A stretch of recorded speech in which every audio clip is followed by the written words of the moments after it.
Welcome to Coastal Voices, the show that brings you stories about life on Hatteras Island. This is Susan West, your host for the evening. The stories you'll hear tonight capture the spirit of people from Rodanthe to Hatteras Village. The storytellers come from all walks of life, and topics include everything from childhood memories to fish tales, community traditions to big storms, hard work to daring adventures. The stories are from recordings collected by local volunteers in the Coastal Voices Oral History Project. You'll meet some of those volunteers in the show tonight. To learn more about the project, please visit our website at carolinacoastalvoices.com.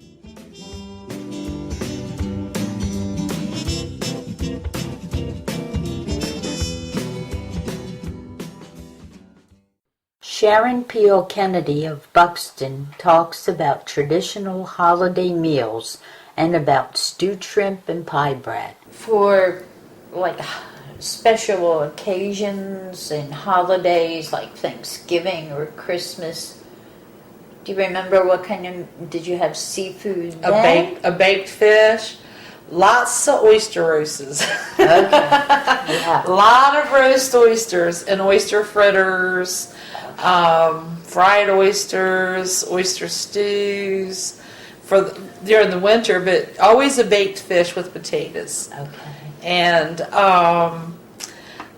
then we got to where we were eating shrimp. That was, of course, always in the summertime. And my dad would stew shrimp.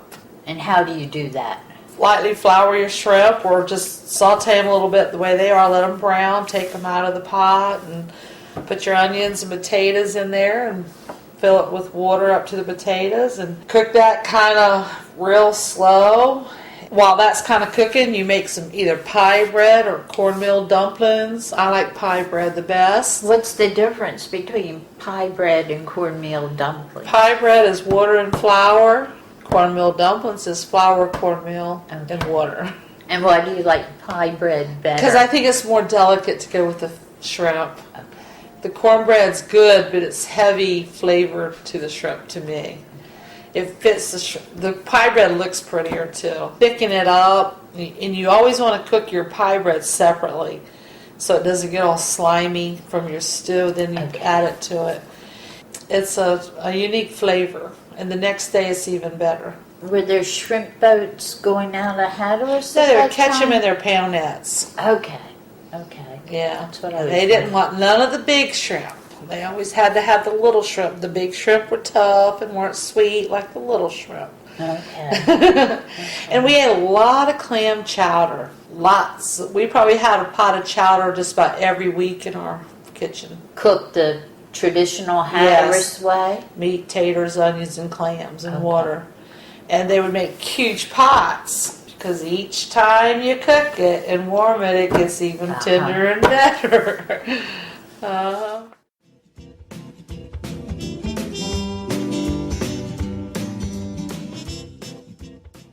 Gail Quidlich Scarborough talks about Little Grove United Methodist Church in an interview with Susan West. George and Miss Maggie, they lived down by Little Grove, bought land there. That's how Little Grove's church started, because Little Grove the church and school used to be along the shore side, and they were all washed away. What year are we talking about, roughly? I think we're talking around 33 and 36. Okay. A couple of storms, and they have I think they saved the piano and a couple of chairs out of the church. Really? They're still in there. Oh, they are? Mm-hmm. The chairs are up on the altar. That's from... Yeah, they went into the church and got them, took them to Miss Maggie's house and put them up in the attic. Okay.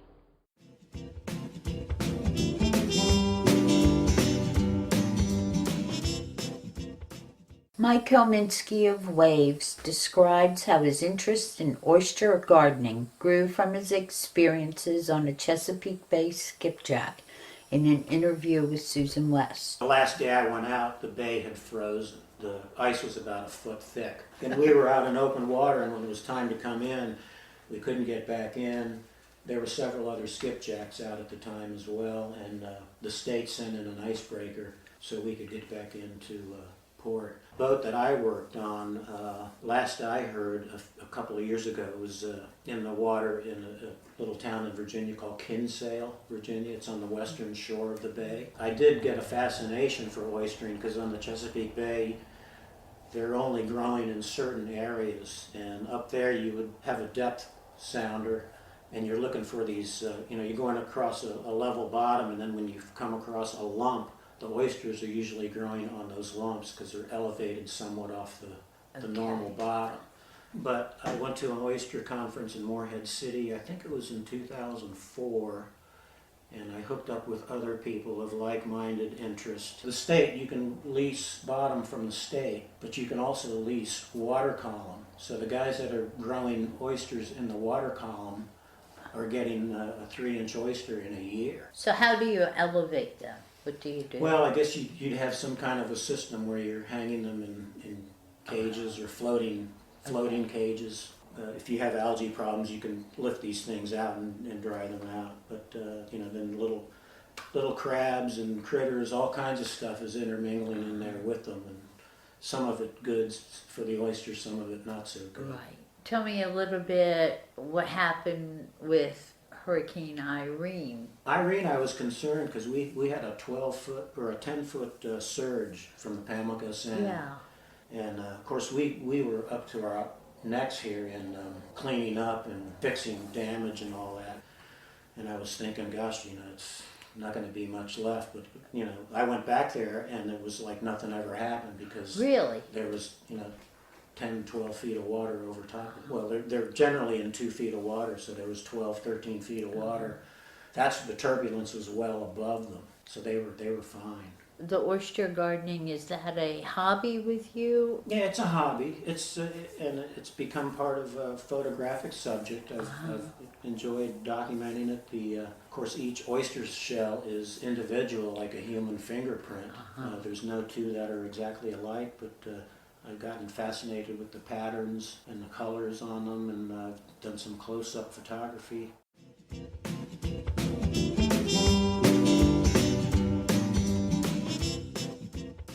George Pratt talks about the early days of catching bluefish on Hatteras Island.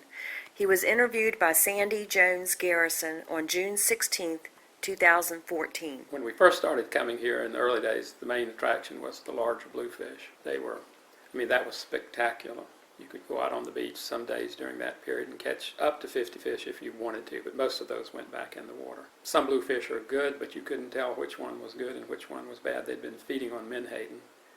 Just huge schools of menhaden used to come along the coast at that time, usually starting around Thanksgiving and continuing sometime up into the first week in January, and the fish would come in to eat on those. So it was just a spectacular scene to see all the fish and the bluefish riding the waves into the beach, and huge schools of bluefish. The last year I think I saw that was probably 1996 or 1997. And after 97, there was a good run of striped bass that would come in, rockfish that would come down. Those were not quite as good to catch. They didn't fight as much, but they were much better to eat. We had, I guess from about 97 to 2004 or 5, we had a good run of rockfish come in that you could fish for during the wintertime.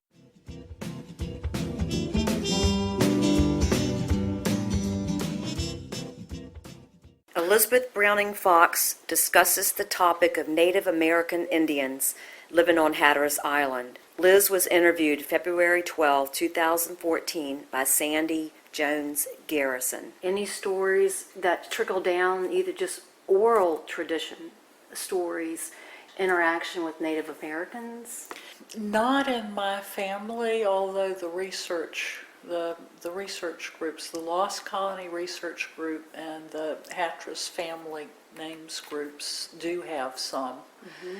And there are several names down here that were associated. In 1800 or 1801, it was made illegal in the United States for any white people to marry people of color. It was, suddenly families weren't legal because there were some that were, we can tell by some of the old photos that folks were obviously you could see more of the Native American lineage. What I'm told is that some families that were obviously married with children kept the woman's name after about 1801.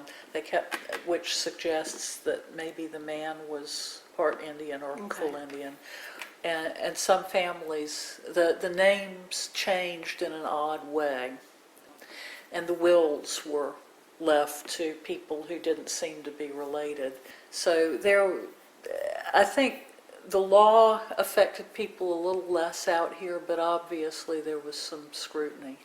So it became very difficult to track.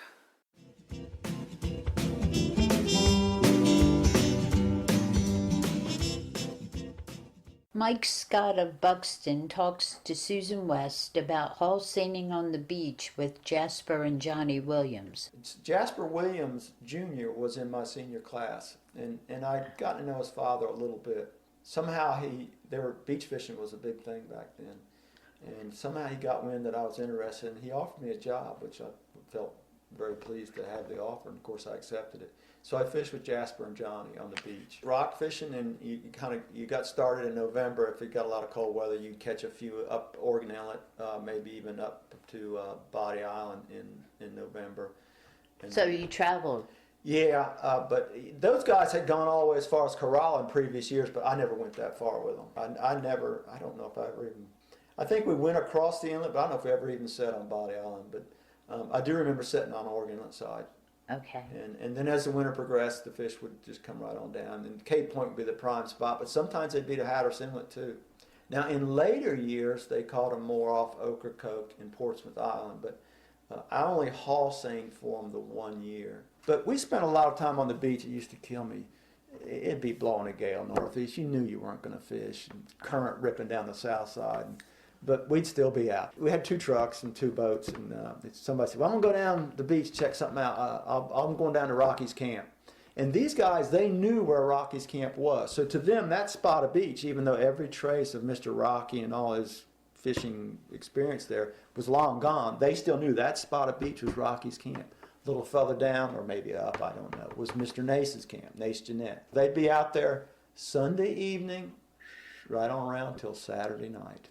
Oh, really? Yep, they'd spend the whole time, unless they got a catch, then they'd hike it through the woods, actually through the road that Doctor's Road that the, what do you call the Coastal Reserve is on, right out to what they call Earl Miller's Landing. You remember Earl Miller's house out there? The house is long gone. It's right behind Keith Gray's now. There's a creek there. Okay. So they would horse and cart those fish off the South Beach. And that trail used to be open enough that if you had a little bit of daring and you could get through there. I remember going through there all the way.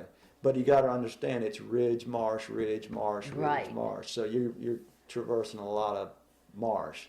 But they had kind of filled in certain areas. They threaded it where the ridges got the closest that they could, and they came through there. Now, I didn't witness any of this, but I heard it by reference. And I used to marvel. We had CB radios in the trucks, and I'd be in one truck, and Johnny would go talking to Jasper. Jasper says, where are you? And Johnny looked around. I'm at Rocky's Camp. You know, I'm looking. All I see is sand. Yeah. But Jasper knew what he meant. Right. So they would horse and cart those fish through the woods to the landing, which at that time wasn't called Earl Miller's Landing, because Earl Miller built that house in the late 60s, I think. Put them in a boat and either go to Avon or Hatteras.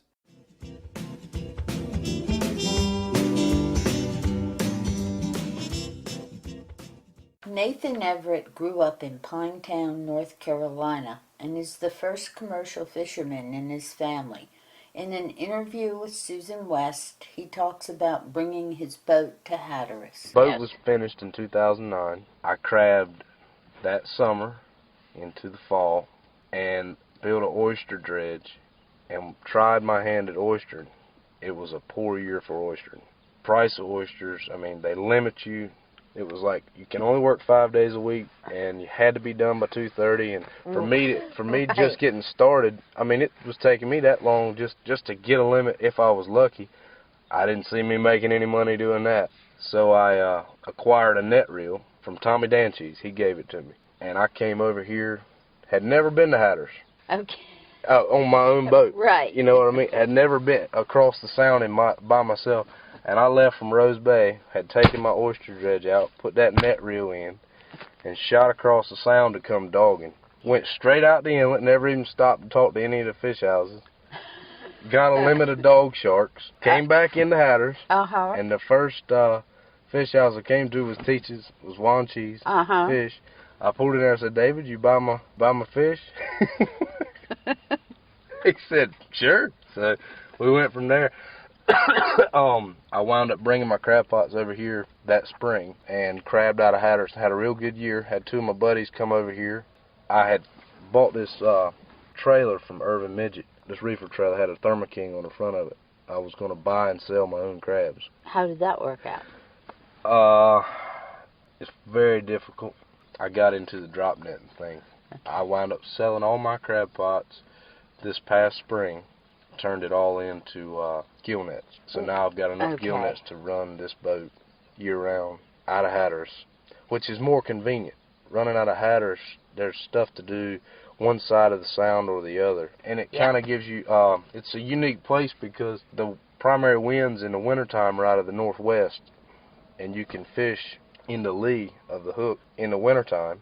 And in the summertime, you're looking at southwest winds, and you can fish on this in the sound for Spanish mackerel in the sound, and it's more consistent. You don't have to worry about, whether or not you can go or not as much if you kind of use that rotation.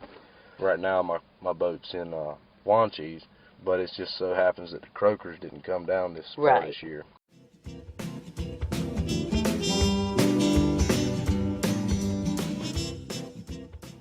Liz Browning Fox talks about the term calling off the mail. She was interviewed February 12, 2014 by Sandy Jones Garrison. How did they communicate to their families who didn't live in Hatteras? Well, there was mail, and I would assume have you heard the term down here, calling off the mail? Have you ever heard anybody I have not heard that. Okay. Calling off the mail. When Mama was growing up, they'd go to the post office. You don't say, "Has the mail truck come yet?" You say, "Have they called off the mail yet?" Mm-hmm. Now that goes back to before Mama was born, but you still hear a few people saying, "Have they called off the mail?" What it was the mail boat would come in, and most of the places on the island where we have post offices or a building that was a post office, they're on the sound side, and there's a way to get in. If you look at the Buxton post office, the gift shop that used to be the old post office gift shop in Frisco, boats would come in, freight boats would come in, or mail boats, and they'd come in and they'd get this big thing of mail out, and I guess the postmaster or postmistress would go through it, and they'd call the names out, and people would come down when they'd be waiting for news from somewhere else, so they'd say, has the mail been called off?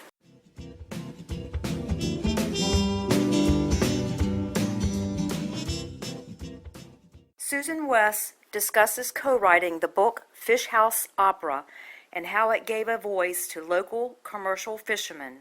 She was interviewed by Sandy Jones Garrison, January of 2014. What time did you decide to co-author the book with Barbara Garrity Blake, the Fish House Opera? Barbara was involved in the auxiliary in Carteret County. We were appointed to a committee that had a funny name. It was the North Carolina Fisheries Moratorium Steering Committee, established, this was probably about 1994, I think. There was a moratorium on the sale of commercial fishing licenses, and this committee was going to study how licenses were structured and really study the whole realm of fisheries management in North Carolina and develop a report with recommendations, which we did, and some of those recommendations were actually implemented, became law. I think there were about 20-some people on the committee, and Barbara and I were the only two women who were there at every meeting. One day the phone rang, it was Barbara, and she was like, "Susan, do you want to write a book about fishing villages in North Carolina? I was like, sure, yeah. Yeah, why not? So we decided we could do this because our writing styles are a little similar. We started writing without a real plan or strong structure. And this Fish House Opera was published in 2003. When we started writing this was about 5 years earlier. I didn't have a computer then, so, I would write something and then I would mail it to Barbara. Yeah, then she would rework it, mail it back to me. Quite the process. And there were a lot of benefits to working together also, because she brought her knowledge and I brought my knowledge, and because fisheries are not the same along the coast of North Carolina, that was good because we had different knowledge of different issues that we could bring together. And when we went to find a publisher, that's when it was really good to have two people involved, because it's hard to find a publisher. It can be very discouraging, and I would get really annoyed and aggravated and ready to throw the manuscript in the back of the closet, and it would seem like then Barbara would be upbeat and like forge on, we'll find, don't worry, send out letters to more publishers. And meanwhile, we're getting rejection letters from other presses. Some of them are asking us to, well, this is kind of interesting, but, bring in more voices of recreational fishermen, or bring in more voices of regulators. And we considered doing that, but that wasn't our intent or our interest from the beginning. Our interest was to give voice to the commercial fishermen whose point of view usually was not presented in newspaper articles or academic journals.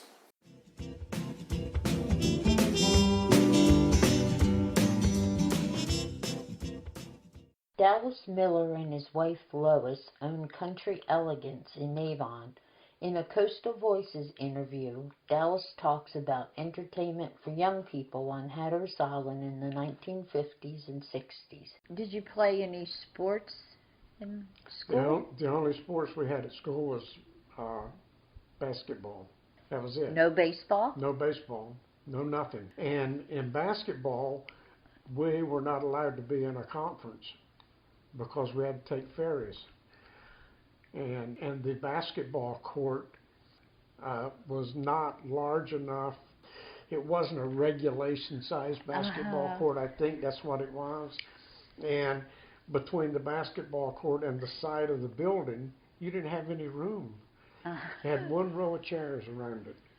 Because the basketball court was the auditorium. Okay. And so the only teams that we ever played was we played the Coast Guard and played the Navy. And that was about it. Now the villages, most of them had baseball teams. Yeah, I played on baseball here at Avon, and we would play the Navy and the Coast Guard mostly. Sometimes other villages, and sometimes we'd play among ourselves. But I can remember playing where when you turn at the stoplight to go into Avon, on the left-hand side, the little fish market that's there, there used to be a ball field. Oh, it was? Or we had it as our ball field. Had a backstop, kept it cut, and but I can remember playing there. And I can remember playing, and my dad playing there at the same time.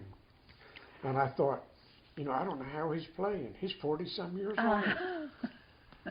Yeah, we were the Blue Devils when I went through. You were the Blue Devils. Yeah, now they're now the Hurricanes. Right.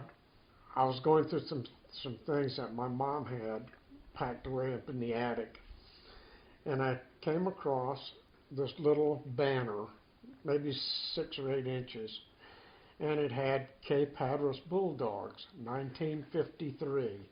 Well, that was the year my brother graduated. So I'm guessing they were called the Bulldogs then. But you were the Blue Devils. Blue Devils, yeah. Okay. I still got my school coat. I didn't know it. My mom had it in the attic. Did you have television here when you were growing up? Yeah. Yeah, we had it, and but you had to have an outside antenna, and you only got like 2 stations or 3 stations that I recall. To get one station out of Norfolk, your antenna had to point one way. To get the station out of Washington, Little Washington, it had to point another way. To change the station, you had to go outside and turn your antenna and open a window and say, okay, a little bit more, a little bit, okay, that's good right there. You know, and then they finally got little remotes, and you would turn that, and it would turn your antenna. We never had one. I remember my aunt had one. You know, we just had the old pump pipe where we had a pipe wrench on it. Turned it with that pipe wrench until Dad says, that's good. When you were in high school, where did you hang out? Most of the time, Sonny's Restaurant in Hatteras. Okay, at that time it was Fraser Peel's restaurant. Okay. In the back of that was a section that had booths back there. That's where most of the teenagers would hang out. Okay. Before that, it was when I was growing up, it was in Avon, the shop that Lois has now, it was there. Andrew Meekins built that store. We just called it Andrew's Place. It had a jukebox, 3 wooden booths, and had a shuffleboard and a little open place in the middle for dancing. We used to always hang out there. Did they sell sodas there? Yeah. Beer too? No. No. It was dry. Okay. Yeah. No, just Pepsis, Cokes, stuff like that, a bar of candy, bag of peanuts. That's about it. Right down the street was Pritchard's, and Pritchard's was a little pool hall. Okay. Had 1 pool table. When I first went in there, you had to have a note from your parents saying it was okay for you to shoot pool. Okay. Because some of the religions did not want you shooting pool. And I remember I had to take a note in there from my mom. So it was okay for me to shoot pool. If you played a game of 8-ball, it was a nickel. If you played a game of rotation, it was a dime. And that's all we played back then most of the time, was just those 2 games. So those were the 2 hot spots. Yeah, that's where And when you got a little older, for dating girls and all? It was at Hatteras. Okay. Yeah. Was there a movie theater on the island back then? Yeah, there was one at Hatteras. Okay. And we would go to that. It's right across from where the library is. Okay. It's A.S. Austin. Austin, right next to Austin. Austin's used to be a store. Okay. Was the movie theater. Tandy's Place, which is the quarterdeck restaurant now. Okay. That was the hot spot. That was the place when they finally got liquor back, you know, that you went and you bought your beer, and you just went down there on Saturday nights to watch people fight. You know, it was great. Okay.